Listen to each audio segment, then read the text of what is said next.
네, 안녕하세요. 가족 여러분 반갑습니다. 오늘 6월 14일 토요일 진시황 시작해 보도록 하겠습니다. 일단은 어제 미국 증시가 3대 지수가 조금 많이 밀렸습니다. 일단은 화면 보면서 같이 좀 볼게요. 3대 지수가 좀 급격하게 하락을 했고요. 이제 지난주까지 거의 6월 달 내내 우리 증시가 상승을 했었고 연속적으로 좀 빠르게 올라왔었는데 살짝 브레이크가 좀 잡힌 모습이죠. 일단은 중동에서의 어떤 이 전쟁 이슈, 그러니까 전쟁이 더 본격화될 가능성들 이런 것들이 어제 갑자기 좀 크게 대두가 되면서 우리 시장도 같이 좀 끌려 내려가는 모습들이 보여졌었고요. 미국도 마찬가지고 전 세계 글로벌 국가들의 증시 자체도 이 불안감 때문에 많이 좀 좋지 못한 그런 흐름들을 보였습니다.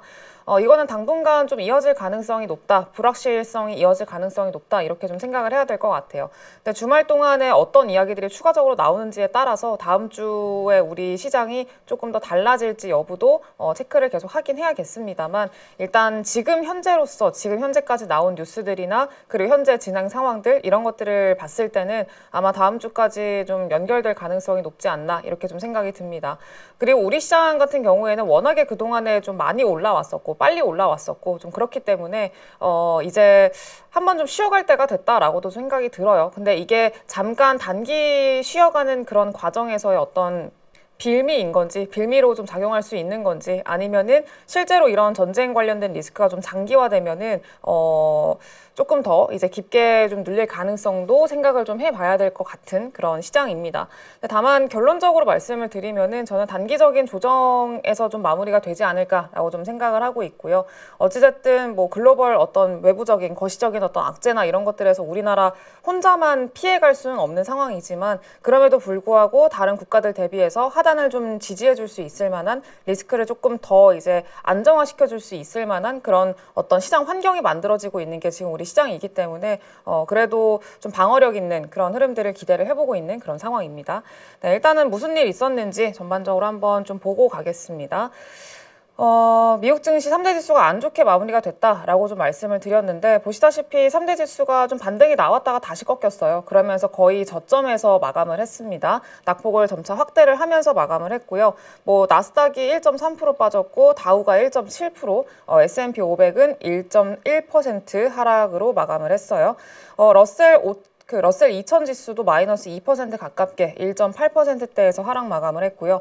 필라델피아 반도체 지수도 2.6% 상대적으로 낙폭이 더 크게 좀 떨어지는 그런 모습이었습니다. 기술주 중심으로 그동안에 워낙에 좀 오른 것도 있었고 그리고 이제 시장에서 기대를 좀 받았던 만큼 오늘은 시장에서 크게 흔들리는 그런 업종이었다. 기술주들이 그렇게 보시면 될 것 같고요.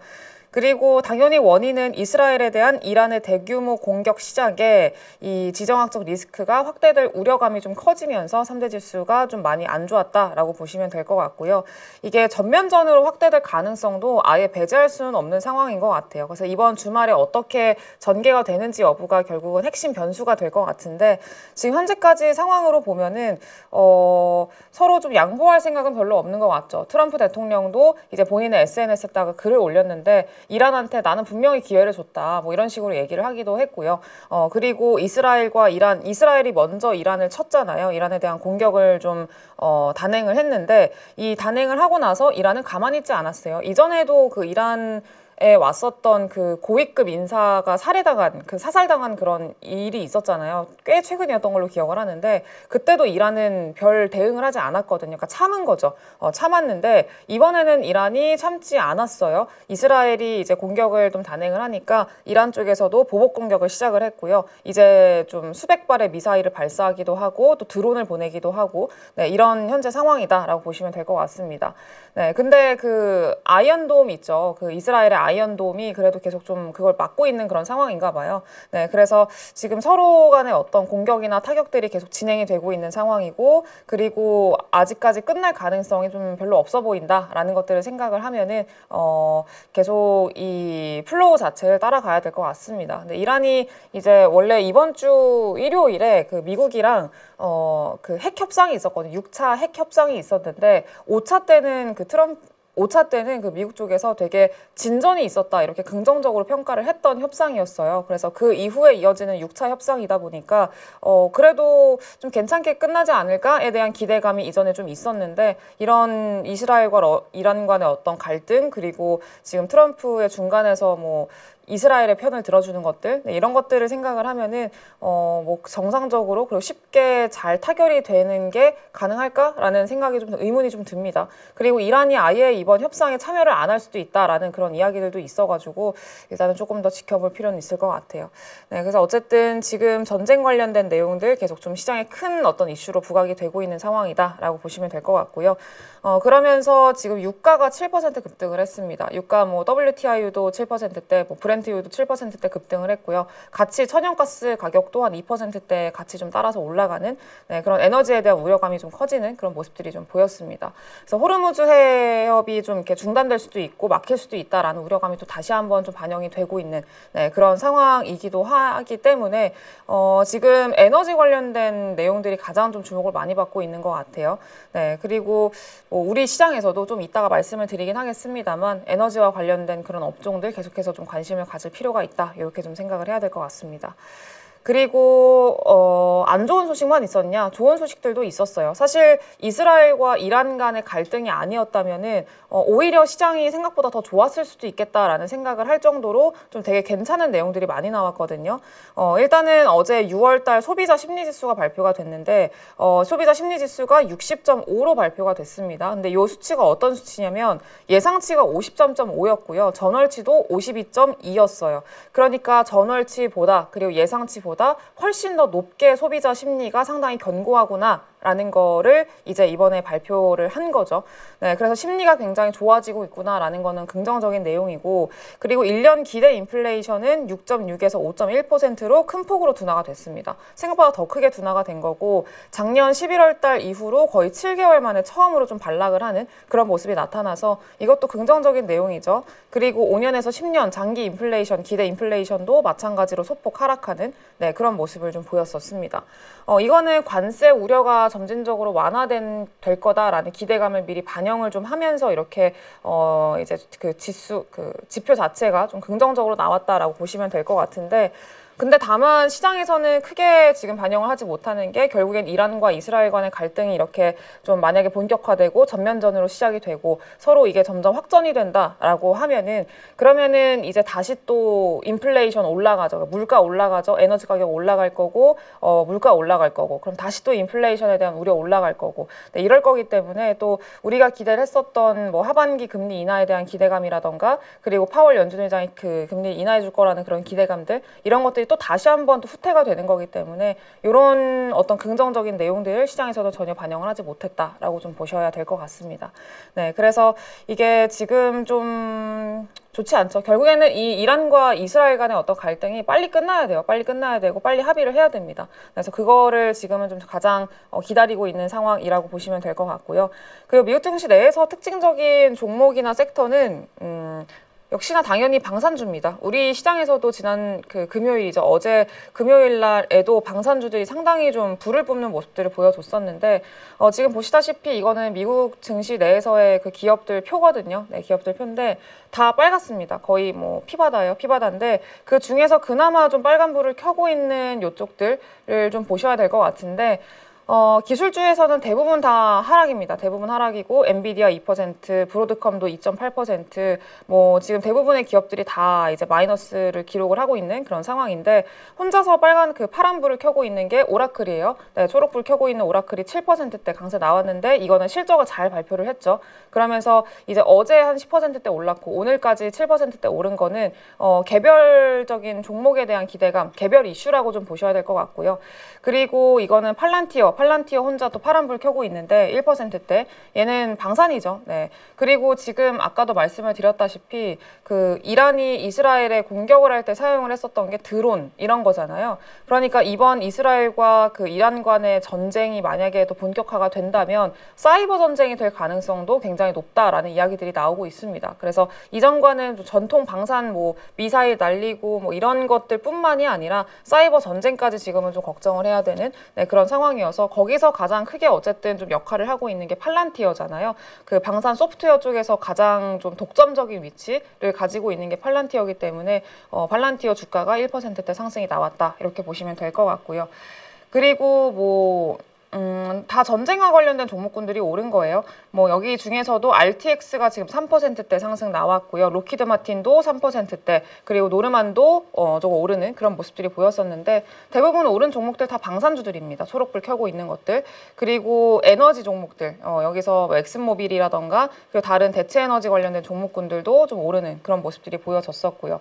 그리고 혼자서 오른 게 지금 테슬라인데 테슬라도 마찬가지로 개별 이슈가 좀 있었어요. 자율주행 관련해가지고 이 중국 쪽에서도 지금 자율주행 관련해서 그 자율주행차 데이터 수출 규정을 발표를 했습니다. 그러면서 테슬라가 중국에서 조금 더 좀 역할을 할 수 있게 될 거다라는 그런 기대감이 좀 형성이 됐고요. 추가적으로 이제 트럼프죠. 네, 트럼프 대통령이 자율주행 관련해가지고 이 규제를 완화시켰다라는 그런 내용도 같이 좀 나오면서 테슬라한테 그리고 자율주행한테 좀 우호적인 환경이 만들어지고 있다라는 내용들이 좀 긍정적인 요소였습니다. 그래서 그게 지금 테슬라의 주가를 좀 상승시켰는데 이거는 개별 요인이죠. 네, 그리고 일라이릴리나 존슨앤존슨 이런 종목들이 좀 올랐는데 이거는 필수 소비재, 그러니까 전쟁이 나든 뭘 하든 뭐 경제가 박살이 나든 뭘 하든 간에 어쨌든 사람들은 아프면 약을 써야 되잖아요. 약을 사야 되고 약이 필요하고 그러니까 필수 소비재 성격을 띠고 있는 그런 종목군들 중심으로만 일부 좀 오르는 그런 모습들이 보이고 그 외적으로는 대부분 다 거의 전멸이다 이렇게 보시면 되겠습니다. 그래서 지금 그러면은 결국엔 그런 건 알겠고 우리 시장에 어떤 영향을 줄 수 있냐 요거를 좀 생각을 해야 되잖아요. 우리 시장은 앞으로 어떻게 될 것인가 요거를 좀 고민을 해야 되는데 일단은 아마 물론 뭐 전쟁이 어떻게 될 거다 이거를 제가 알 수는 없어요. 제가 어떻게 알겠어요? 그거를 뭐 전쟁이 얼만큼 이어질 거고 뭐 얼만큼 확전이 될 거고 이거는 뭐 제가 알 수 있는 부분은 아니니까 현재로서 좀 생각을 해본다면 저는 사실 어느 정도 뭐 많은 분들이 가족분들도 생각을 하셨겠습니다만 어쨌든 좀 쉬어갈 때가 오기는 했다라고 좀 생각을 했고요. 이게 우리나라 증시뿐만이 아니라 지금 미국 증시도 사실 마찬가지거든요. 쉬어갈 때가 됐다라고 좀 생각을 했었던 게 일단은 S&P 500을 기준으로 봤을 때도 지금 거의 전고점까지 다 올라왔거든요. S&P 500도 전고점까지 올라왔고 그리고 마찬가지로 이렇게 전고점까지 올라오게 된 이유가 결국에는 기업들의 실적이 여전히 좋았고 그리고 이 관세에 대한 리스크도 많이 완화가 됐고 뭐 이렇다 보니까 지금 주가도 거의 전 고점까지 올라와 있는 그런 상황인데 이 시점에서 사실 이전에 트럼프 일기 때를 좀 생각을 해봐야 돼요. 트럼프 일기 때도 똑같은 모습이었거든요. 그때도 이 S&P 500이 거의 전고점이죠. 전고점까지 많이 올라왔다가 그때는 이유가 그거였어요. 그때는 그 트럼프 대통령이 갑자기 뭐 이제 그 변수들을 만드는 그런 변동성을 만드는 이야기들 있잖아요. 언급들. 그래서 이랬다 저랬다 하는 것들. 네, 그런 것들로 인해서 그때는 한번 좀 쭉 밀렸었거든요. 그래서 이제 신고가 한번 경신하나라고 올라왔다가 다시 또 밀려가지고 그때도 한번 이렇게 밀렸다가 다시 좀 반등해서 신고가를 경신하는 이런 형태의 움직임이 좀 나왔었는데 이번에도 비슷하게 연출이 될 가능성이 있지 않나에 대한 고민을 좀 했었어요. 왜냐하면은 이 트럼프라는 인물 자체가 시장이 굉장히 낙관론에 젖어 있을 때, 낙관적으로 이제 움직이고 있을 때, 그럴 때 좀 예상치 못한 충격을 주는 사람이잖아요. 늘 그래 왔듯이. 일기 때도 마찬가지였었고. 그래서 지금 좀 실적도 생각보다 괜찮고, 물가도 괜찮고, 관세 영향도 생각보다 물가에 영향 별로 안 주네? 지표들도 괜찮네? 이런 것들을 확인을 하면서 올라왔고, 낙관론이 굉장히 좀 팽배해 있는 그런 상황이었었는데, 이런 상황에서 트럼프 대통령이 그 사람의 특성상 분명히 뭔가를 좀 할 것 같다라는 그런 생각을 할 수밖에 없었던 것 같아요. 근데 왜냐면은 이게 이번 달에도 되게 여러 가지 좀 일정들이 있거든요. G7도 있죠. 뭐 정상회담 이번 달에만 2개 정도 정상회담이 예정이 돼 있고 그리고 뭐 7월 초에는 관세 관련된 이야기들이 있죠. 그리고 감세안을 이제 발표를 할 거라고 계속 얘기를 했었는데 트럼프의 성향상 감세안에 대한 언급을 계속 하고 있는 그런 상황인데 감세안이 원래 7월 한 4일 정도에 발표를 할 예정이었었거든요. 네, 근데 이 감세안이 7월 4일보다 더 밀릴 가능성이 좀 높다고 생각이 들어요. 지금 현재 상황으로 봤을 때는.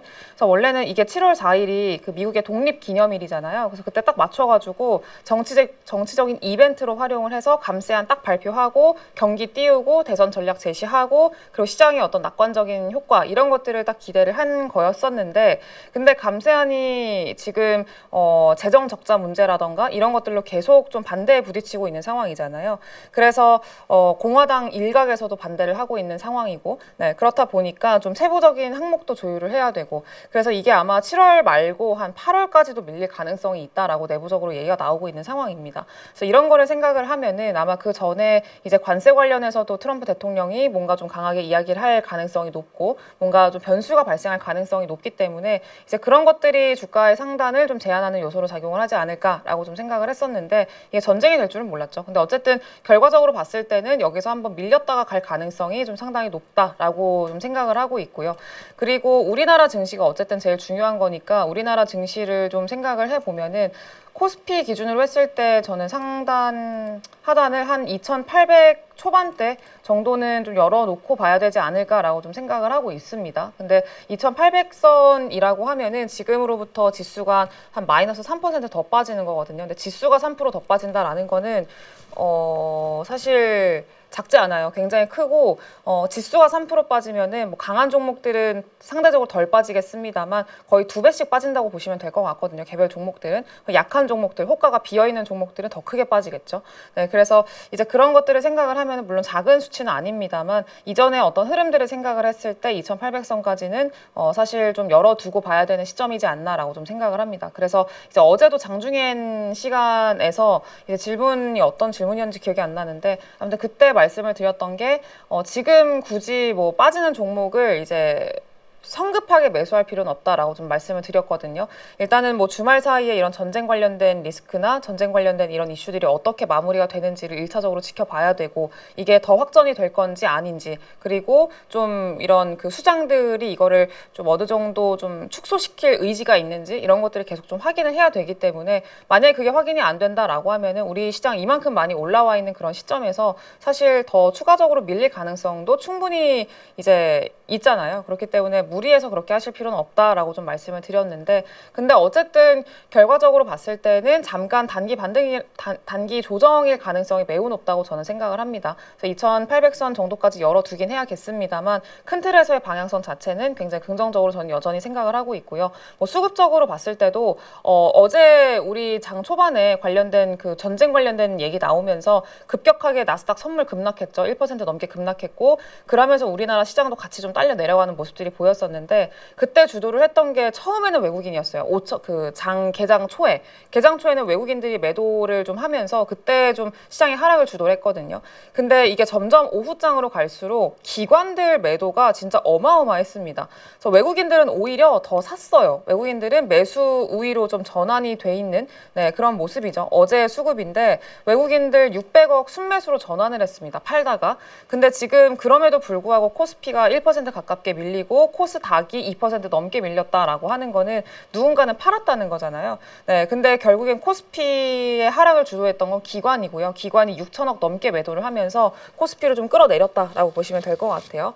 그리고 코스닥은 외국인이 판 거는 맞는데 코스피 쪽으로 봤을 때는 결국 외국인들이 계속 들어오고 있다라는 거에 좀 의미를 부여할 수가 있을 것 같고요. 선물 쪽에서도 순매수 2,300억 정도 좀 매수 유입이 좀 되면서 외국인들 같은 경우에는 여전히 한국 시장에 대해서 좀 우호적으로 보고 있구나. 그리고 여전히 한국 시장에 대한 매수 여력은 좀 많이 남아있구나라는 것들에 대한 생각을 해볼 수 있을 것 같습니다. 네, 근데 이것도 결국에는 좀 긍정적인 내용이고 결국 우리가 기대하고 있는 뭐 상법 개정이라던가 그리고 코리아 디스카운트를 해소하는 것들 이런 것들이 결국은 좀 강하게 하단을 지지해주고 있는 상황이고 또 MSCI 편입 그 선진국 편입 지수 그 편입에 대한 기대감들도 마찬가지로 사실 여전히 이어지고 있는 상황이고 지금 그 MSCI 지수 편입에 대한 기대감이 상당히 높아요. 거의 될 가능성이 매우 높다. 이렇게 지금 좀 전망을 하고 있는 그런 상황인데 어쨌든 뭐 이런 좀 긍정적인 내용들이 꽤 많기 때문에 우리 시장도 좀 기대를 해볼 수 있을 만한 여지들이 있다. 단기적으로 최근에 워낙에 좀 빨리 올라왔었기 때문에 이렇게 빨리 올라와 있는 그런 구간에서 만약에 좀 그동안에 포모를 느끼셨던 분들 같은 경우에는 이런 구간을 좀 10분 활용을 하셔야 되지 않을까라고 좀 생각을 합니다. 네, 근데 뭐 섣부르게 너무 급하게 하실 필요는 없고요. 시장이 워낙에 좋았다 보니까 어제 하루 좀 밀린다고 해가지고 오늘 좀 사야겠다 이렇게 하시는 분들이 꽤 많으신 것 같더라고요. 근데 너무 그렇게 조급하게 생각하실 필요는 없고요. 잘 이제 시장 플로우 보면서 뉴스 플로우 보면서 어떻게 좀 진행이 되는지 그리고 이게 좀 잘 해결이 될 봉합이 될 그럴 가능성이 좀 보이는지 이런 것들 좀 체크를 해보시면 네, 좋을 것 같습니다. 그래서 일단 전쟁이라는 이 이슈 자체가 계속 이어지게 된다라고 하면은 우리 시장에서는 그동안에 좀 강했었던 업종들은 좀 쉬어갈 가능성이 매우 높죠. 매우 높고 그리고 이 전쟁에서 해지를 할 수 있을 만한 전쟁이라는 가장 좀 큰 리스크에서 좀 해지를 할 수 있을 만한 그런 업종들이 강한 흐름들이 계속 유지가 되겠죠. 대표적으로 에너지 관련된 종목군들 그리고 대체 에너지, 해운주들 식량주들 대표적인 전쟁 테마라고 보시면 좋을 것 같고요. 이게 당분간은 좀 강할 가능성이 좀 매우 높다라고 좀 보셔야 될 것 같아요. 일단 에너지라고 하면은 당연히 유가 관련된 천연가스 관련된 종목군들입니다. 근데 지금 그 이란과 이스라엘 간의 갈등은 거의 유가가 중심이기 때문에 유가 관련해서 좀 관련된 종목군들을 좀 보셔야 되는데 사실 이건 다 테마주예요. 테마주고 다 이제 개인들 수급으로만 돌아가는 그런 종목군들이거든요. 그렇기 때문에 변동성도 상당히 크고요. 그래서 이거를 사실 이제 뭐 매매를 하셔야 된다라고 말씀을 드리기는 조금 어렵습니다. 그래서 이거는 좀 테마주들이나 변동성에 좀 대응이 가능하다라고 하시는 분들 같은 경우에만 조금 참고를 해주시면 좋을 것 같고요. 일단은 지난주, 그러니까 어제죠. 어제 흥구석유가 28%대 거의 상하가 가깝게 좀 마감을 종가상으로도 마감을 했고 그리고 이제 뭐 한국석유나 중앙에너비스 이런 종목군들 같은 경우에도 마찬가지로 상당히 강한 흐름들 좀 보여지고 있습니다. 네, 그래서 지금 보면은 뭐 상한가 안착한 것들 한국석유나 중앙에너비스, 흥구석유 이런 종목들 본장에서 상한가 안착하는 그런 흐름들이 좀 보여졌기 때문에 일단 다음 주 월요일 시장이 개장이 되고 그러고 나서도 지금 이 관련된 어떤 이슈가 전혀 해소되지 않고 오히려 더 심각해졌다라고 하면은 그러면은 이제 계속 좀 움직일 가능성이 높겠죠. 네, 그래서 요거는 조금 참고를 하시면 좋을 것 같고요. 그리고 또 대체 에너지 라고 하는 거는 이게 어제 미국 증시에서 대표적으로 좀 보이는 모습인데 유가가 이렇게 막 7%씩 급등하고 막 $90 간다 그러고 막 그러고 있잖아요. 근데 그러고 있는 상황에서는 당연히 유가가 비싸지면은 상대적으로 뭐에 대한 매력도가 부각되냐면 대체 에너지에 대한 그 매력도가 부각됩니다. 특히나 신재생 에너지 이쪽들 있죠. 우리가 생각을 했을 때 물론 뭐 이거 좀 이렇게 깊게 들어가서 따져보면은 좀 다른 얘기긴 합니다만 우리가 일반적으로 생각을 했을 때 유가가 제일 싸고 전통 에너지가 그 저렴하다라고 생각을 하고 있잖아요. 근데 전통 에너지는 저렴하고 신재생 에너지는 좀 비싸고 그래서 신재생 에너지를 안 쓰고 전통 에너지를 쓰고 있는 건데 만약에 전통 에너지들이 갑자기 뭐 외부적인 요인들로 인해서 엄청 비싸졌어요. 그리고 그 신재생 에너지와의 가격이 별로 차이가 안 나요. 그러면은 당연히 신재생 에너지에 대한 매력도가 더 높아지겠죠. 지금 글로벌적으로 규제나 뭐 환경 규제 이런 것들을 생각을 했을 때 뭐 신재생 에너지에 대한 매력도가 높아지는 그런 반사적인 모습들이 좀 있기 때문에 어제 미국 증시에서도 유가가 오르니까 오히려 태양광 종목들이 엄청 강했거든요. 네, 그래서 그 원전 관련주들은 지금 조금 업종 내에서 순환매가 돌고 있는 상황이고 태양광 주들이 어제 굉장히 셌습니다. 그래서 이제 그런 모습들이 어제 미국 증시 내에서도 좀 포착이 됐었기 때문에 지금 우리나라 시장에서도 뭐 대체 에너지 쪽들 원전주들은 뭐 사실 계속 강하기 때문에 계속 사실 볼 수밖에 없는 상황이고 그리고 뭐 태양광이나 풍력 이런 종목군들도 마찬가지로 네, 계속 좀 관심을 가져봐야 되는 그런 상황이다. 에너지 관련해서 계속 이슈가 부각이 될 때마다 좀 보시면 될 것 같고요. 또 원전 관련해서는 지금 원래는 두산에너빌리티, BHI 이런 종목들만 강했었는데 그 둘 종목들도 상당히 좋습니다. 상당히 좋은데 이제 그 밑에 단에 있는 뭐 한전기술이라던가 뭐 한전산업 이런 종목군들까지 다 같이 올라오는 시점이잖아요. 한전기술 지금 이전에 만들었던 요 박스권 라인대 돌파 성공을 했습니다. 돌파했고 이건 월봉인데 월봉상으로 종가가 아직 완성이 안 됐기 때문에 주봉으로 볼게요. 그래서 주봉상으로 봤을 때도 요 구간이 박스권이죠. 윗꼬리를 달기는 하는데 뭐 종가상으로 여기를 마무리를 한 적은 없었어요. 근데 한전기술이 지금 지난주 이번 주 동안에 좀 강하게 이제 시세가 나오면서 전고점까지 많이 올라왔습니다. 박스권도 정도 돌파를 했고 탄력이 좀 세게 붙는 그런 모습들이 좀 연출이 됐고요. 그리고 근데 지금 구간에서 이제 전고점 돌파할 수 있을까? 전고점 테스트를 좀 해야 되는 그런 구간이어서 이제 매물 소화가 좀 필요하긴 하다 정도로 좀 보셔야 될 것 같고요. 그리고 한전산업 또 마찬가지로 조금 세요. 근데 한전산업도 지금 자리는 되게 괜찮거든요. 한전산업이 이제 목요일에 한번 26%까지 올랐다가 17%로 종가 마감을 했는데 이때 엄청 세게 올라오고 나서 그 다음날 이제 좀 쉬어가는 그런 흐름들이 좀 보였었거든요. 네, 그래서 자리 자체는 좀 잘 유지가 되고 있고 추세도 나쁘지 않아요. 전에 만들었던 요 고점 라인 때도 좀 돌파를 해가지고 안착하는 흐름까지 나와줬기 때문에. 근데 중요한 거는 전고점까지는 그래도 충분히 트라이 해볼 수 있지 않을까라고 저는 생각을 하고 있는데, 근데 중요한 거는 매물대가 상당히 땅땅합니다. 그러니까 원전주들이 제일 큰 단점이 뭐냐면 워낙에 그동안에 좀 이슈가 있으면은 이슈 때 한번 쓱 올랐다가 또 빠지고 이걸 계속 반복을 했었잖아요. 그러니까 좀 원전 관련해서 성과가 나왔다라고 하면 이거 지금 들어가도 되나? 라고 해서 들어가시는 그런 개인분들도 꽤 많으셨고, 그러면서 딱 들어가가지고 물리는 거죠. 그러니까 보통 좀 긍정적인 뉴스가 나왔다, 이 원전주들이 보통 뉴스 나왔다 그럼 그때가 고점인 경우가 굉장히 많았거든요. 그래서 그런 것들을 생각을 하니까 이제 이전에 매물이 상당히 많은 거죠. 그래서 지금 한전산업 같은 경우에도 여기 요 구간 한 16,000원에서 18,000원 요 사이거든요. 요 사이에 진짜 그 매물이 그득그득합니다. 그래서 이거를 다 소화하고 갈 수 있을까에 대한 의문은 조금 있는 것 같아요. 그래서 요거를 지금 다시 한번 테스트할 수 있을 만한 구간이기는 한데 요거를 뚫을 수 있을까에 대한 고민은 좀 충분히 해봐야 되는 종목이라고 좀 생각이 들고요. 그리고 원전주들은 좀 그렇고 태양광이랑 풍력 같은 경우에도 마찬가지로 그 대표적인 종목들이 있죠. 뭐 하나솔루션이라던가 그리고 그 HD 현대에너지솔루션. 네, 이런 종목들 여전히 지금 좀 움직임이 나오고 있는 그런 상황이기 때문에 계속 좀 태양광, 풍력 이쪽들은 봐야 된다라는 것들, 에너지 관련된 내용들 부각되면은 같이 올라올 수밖에 없다라고, 순환매 관점에서 돌 가능성이 매우 높다라고 보시면 될 것 같고요. 그리고 지금 중요한 게 해운주들인데 해운주들이 저는 개인적으로 조금 괜찮아 보여요. 네, 그래서 해운주들 대표적으로 HMM이 있는데 HMM이 어제 4% 올랐거든요. 오르면서 이전에 만들었던 그 저항대 라인 있죠. 이미 돌파를 하기는 했는데 요 구간대를 22,000원대 여기를 좀 그래도 강하게 돌파하면서 위에 안착하는 흐름들이 좀 나타났습니다. 그래서 지금 HMM을 주도로 해가지고 지금 많은 종목들, 해운 관련된 종목군들이 따라 올라오고 있는 상황이고요. 계속 그 호르무즈 해협 뉴스도 가지고 왔는데 지금 글로벌 화물선이 이스라엘과 이란 갈등 때문에 호르무즈 해협 위험에 대비해서 방어 계획을 수립하고 있다라는 내용의 기사를 좀 가지고 왔어요. 화물선 소유주들이 각별히 조심을 하고 있고 일부는 이스라엘의 이란 공격 이후 홍해와 페르시아만에 접근하지 않기로 결정을 했대요. 그러니까 그 라인을 이용하지 않기로 결정을 했고, 호르무즈 해협은 페르시아만과 아라비아해를 연결해서 하루 약 2천만 배럴의 석유와 석유 제품을 처리하고 정상적인 상업 무역이 이뤄지고 있는데, 근데 지금 만약에 이렇게 좀 전쟁이 격화된다라고 하면은 사실상 글로벌 화물선이 폐쇄될 수 있다라는 그런 우려감이 현재 계속 나오고 있는 상황이라고 보시면 될 것 같아요. 네, 그래서 지금 여전히 아직까지는 봉쇄가 돼 있는 상황은 아니거든요. 제가 지금 현재 촬영을 하고 있는 시점에서는. 근데 충분히 그럴 가능성이 있다. 그리고 여전히 우려가 되고 있는 상황이다. 실제로 그렇게 했었기도 했고요. 그런 것들 생각을 하면은 여전히 그런 불확실성이 잔존하고 있는 상황이고, 그런 불확실성이 사실 어떻게 보면 이런 종목군들에 대한 모멘텀이 되기 때문에 이런 종목들은 지금 매매적인 차원에서는 계속 좀 볼 필요가 있다라고 좀 생각이 듭니다. 제일 가벼운 게 흥하해운이어서 어제도 흥하해운이 제일 먼저 움직였거든요.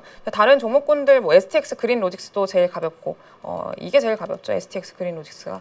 STX 그린로직스도 어제 좀 강하게 움직임이 나왔었고, 네, 일봉상으로 봤을 때, 그리고 주봉상으로 봤을 때도 지금 거의 21선, 61선 전부 다 돌파해서 마감하는 흐름들이 나왔거든요. 그래서 아직까지 첫 시세에 어떻게 보면은 좀 초입이라고 생각을 할 수가 있기 때문에 전에 만들었던 구간에서의 매물대를 테스트하는 그런 구간까지는 충분히 좀 열릴 수 있지 않을까라고 좀 생각을 하고 있습니다. 그래서 지금 이슈가 좀 이어진다라는 가정하에서 해운주들도 계속 관심 있게 좀 보셔야 되는 그런 종목군들이고요. 흥하해운은 상한가 같습니다. 금요일 날. 네, 그래서 지금 관련된 종목군들 상당히 세게 움직임이 나오고 있다라고 좀 보시면 될 것 같아요. 그리고 저는 개인적으로 좀 시세는 조금 느려도 그래도 나는 그나마 이런 불확실한 테마 속에서 안정적으로 가고 싶다라고 하시면 HMM이 제일 좀 베스트 선택지가 될 거고요. 그 외적으로는 페노션도 사실 괜찮은 기업이거든요. 실적도 괜찮고 근데 주가가 너무 많이 밀려 있어서 가격적인 메리트로 봤을 때는 페노션도 나쁘지 않은 자리고, 그래서 HMM, 페노션 뭐 이런 종목들이 있고 나는 좀 탄력적으로 매매를 하겠다라고 하시면은 흥하해운이나 STX, 그린로직스 이렇게 좀 구분해서 보시면 될 것 같습니다. 그리고 대표적인 전쟁 테마 식량이죠. 네, 식량 테마들 어제도 미래생명자원이나 한일사료 이런 종목들 좀 움직였었는데 사실 이것들도 매매적인 차원에서의 접근이라고, 약간 이 유가 관련주들이랑 식량 관련주들 이렇게 둘이 좀 비슷한데, 근데 식량은 이전에 그 러우 전쟁 때 너무 많이 좀 그래가지고 아마 탄력도는 다른 애들 대비해서 연속성이나 이런 것들은 좀 짧을 거라고 생각을 해요. 윗꼬리도 많이 달릴 거고. 그래서 이제 그냥 그런 특성이 좀 있다라고만 좀 생각을 하시면 될 것 같습니다. 그리고 중요한 거는 또 방산이죠. 결국엔 제일 좀 주목을 받고 있는 게 방산이고, 어제 LIG 넥스원도 엄청난 시세 나왔고요. 풍산도 미친 듯이 가고 있죠. 느린 만큼 미친 듯이 가고 있고, 그리고 지금 조금 눈에 띄는 게 하나시스템이랑 한국항공우주인데, 하나시스템도 어제 꽤 많이 올라왔어요. 그래서 지금 이전에 한번 시세 보여주고 나서 어제 한 3%대 더 시세 나오면서 신고가를 다시 한번 찔끔이긴 합니다만 경신하는 모습들 좀 보여주고 있는데, 어쨌든 뭐 드론 관련해서도, 하나시스템 같은 경우에는 드론 관련해서도 일반 방산체 관련해서도, 그리고 뭐 조성 관련해서도 모멘텀이 있는 그런 기업이기 때문에 지금 상당히 좀 탄력적으로 시세가 나오고 있는 상황이고요. 그리고 한국항공우주가 상당히 셌습니다. 그래서 10%대 그 대체거래소에서 좀 오르더라고요. 근데 지금 이게 일봉인데 일봉상으로 봤을 때도 거의 지금 이전에 이 삼각수렴 만들고 있는 상황이었었잖아요. 네, 삼각수렴을 만들었는데 여기를 돌파를 했습니다. 돌파 성공적으로 진행이 됐고, 그래서 만약에 한국항공우주가 한 95,000원 정도까지 좀 눌려준다라고 하면은 상당히 좀 메리트 있는 그런 접근법이 될 수 있지 않을까라고 좀 생각을 해요. 근데 눌릴까? 잘 모르겠어요. 근데 어쨌든 지금 자리 자체는 상당히 잘 만들고 있다라고 보시면 되겠습니다. 삼각수렴도 돌파를 했고. 네, 그리고 이게 방산주들은 사실 다들 알고 계시는 그런 쪽이어서 그냥 좀 간단하게 설명을 드리고요. 그리고 지금 중요한 게 이란이 계속 드론으로 공격을 하고 있잖아요. 그리고 이게 이란뿐만이 아니라 전 세계 국가들이 자꾸 전쟁을 할 때마다 요즘에는 드론에 대한 활용도가 굉장히 높아지고 있어요. 네, 그래서 지금 드론 관련된 종목군들에 대한 관심도가 굉장히 높아질 수밖에 없는 시점이고, 관련된 종목들은 조금 이렇게 구분을 했거든요. 이거 화살표가 빠졌네. 네, 구분을 좀 해놨는데 드론 완제품, 드론 부품, 드론 센서 이렇게 좀 구분을 해놨습니다.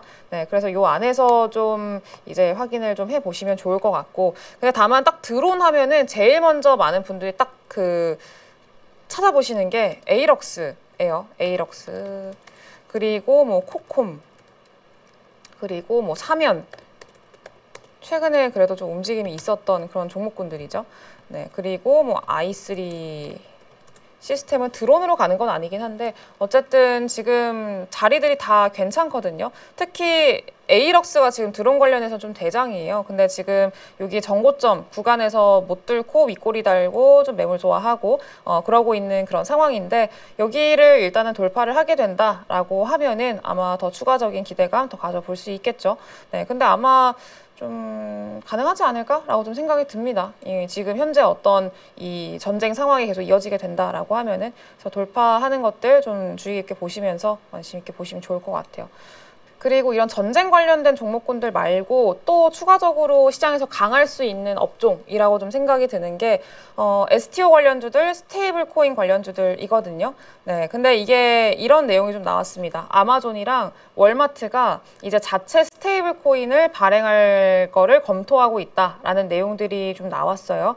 네, 그래서 지금 뭐 아마존도 그렇고 월마트도 그렇고 은행이나 기존의 금융 시스템 안에 바깥에서 결제 활동이죠. 네, 결제 활동을 좀 할 가능성, 이런 것들을 좀 제기를 한 거고요. 그리고 이전부터 사실 월마트는 금융 서비스 좀 진출을 하고 싶다 이렇게 좀 얘기를 해왔었는데, 그거의 어떤 단계라고 보시면 되겠습니다. 그래서 월마트와 아마존이 스테이블 코인 발행을 모색하고 있는 상황이고, 이제 은행과 전통적인 금융 시스템 결제 활동을 뺏을 수 있다, 뭐 이런 얘기들을 일단 하고 있는데, 어쨌든 스테이블 코인 관련된 종목들 그리고 STO 관련된 종목들은 지금 현재 전쟁 전쟁이랑 딱히 상관이 없고 그리고 시장 지수와도 상관이 없는 종목군들, 테마성 종목들이기 때문에 아직까지는 그런 종목군들은 여전히 탄력도 그리고 지속성은 더 가져갈 수 있다고 생각이 들어요. 다음 주까지도. 그래서 저는 개인적으로 지금 스테이블 코인 관련해가지고 가장 크게 긍정적으로 보고 있는 거는 딱 두 개거든요. LG CNS랑 그리고 카카오페이. 이렇게 딱 두 개 정도만 뭔가 실질적인 역할을 할 수 있을 거다라고 좀 생각을 하고 있는 게 이 두 개 정도가 되는데 사실 LG CNS는 이미 어제 좀 많이 오르기는 했어요. 이제 스테이블 코인에서 플랫폼 역할을 담당하고 있는 게 이 LG CNS인데 LG CNS가 신고가를 또 만들어냈습니다. 상장한 지 얼마 안 된 기업인데 그동안에 좀 밀렸다가 다시 또 돌아왔죠. 그래서 신고가 만들어냈고 여기서 만약에 이전에 만들었던 고가 라인 때 한 62,000원 정도까지 좀 조정이 나온다, 밀린다라고 하면은 그 구간에서 는 충분히 이제 접근 가능한 구간이지 않을까라고 좀 생각을 합니다. 그리고 이제 카카오페이 같은 경우에도 요즘에 좀 많이 오르기는 했는데 지금 또 많이 올라가지고 이 구간에서 또 붙기에는 조금 부담스럽기는 해요. 그래서 카카오페이 같은 경우에도 마찬가지로 조금 더 그 조정이나 그리고 좀 쉬어가는 그리고 옆으로 좀 횡보하는 그런 구간들을 좀 기다려 보시는 게 좋을 것 같고요. 그거 말고는 사실 뭐 스테이블 코인 관련된 종목군들 같은 경우에는 계속 좀 돌고 있는 상황이거든요. 헥토 파이낸셜 같은 경우에도 마찬가지로 좀 돌고 도는 그런 상황들 이전에 한번 시세 줬다가 좀 쉬었다가 다시 시세 주고 이런 형태로 좀 반복이 되고 있고 뭐 다날도 이전에 시세를 줬다가 지금은 조금 쉬어가고 있는 그런 구간인데 단기 과열 예고 지정 그 지정 예고가 좀 떴었어요. 그래서 그래도 한 5일 정도는 더 기다려야 되거든요. 그러니까 5일 내에 더 추가적으로 시세가 나면은 이제 단기 과열에 들어가는 거고 단일가 매매로 들어가는 거기 때문에 아마 그 전까지 그거를 무시하고 올릴까? 올릴 수도 있기는 한데 조금 안 올리려고도 할 수 있겠죠. 그래서 단일가 매매 들어가면 탄력이 확 죽기 때문에 그래서 어쨌든 그런 거를 생각을 한다라고 하면은 조금 더 쉬어갈 가능성들이 있다라고 좀 보시면 될 것 같고요.